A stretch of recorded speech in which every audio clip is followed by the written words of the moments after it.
right, let's talk about a book that absolutely turned the world of personal finance on its head for millions of people.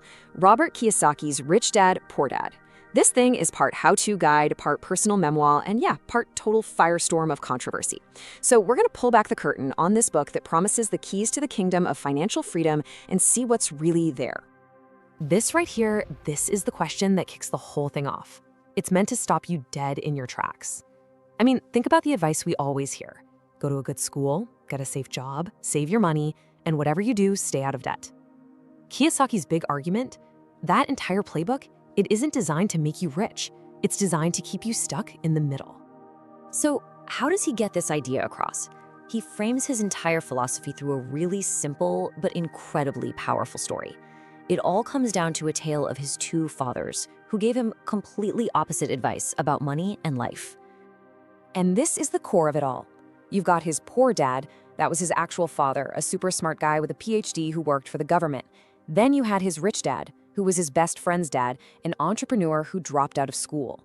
So for Kiyosaki, it wasn't just about getting advice. It was like having two different coaches screaming two totally different playbooks at him.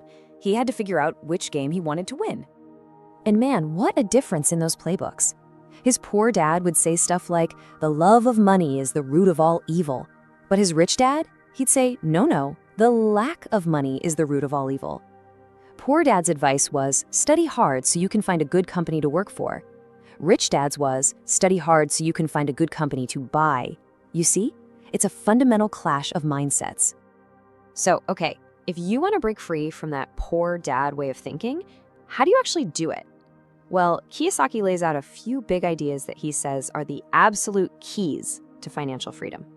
He has a name for this endless loop that so many people are stuck in, the rat race.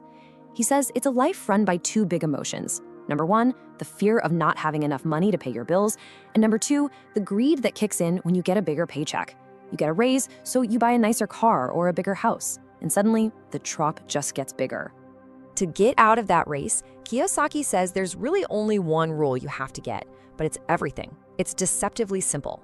You have to know the difference between an asset and a liability. That's it. An asset puts money in your pocket.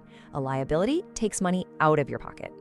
The rich, he says, spend their lives buying assets. The rest of us, we spend our lives buying liabilities that we think are assets.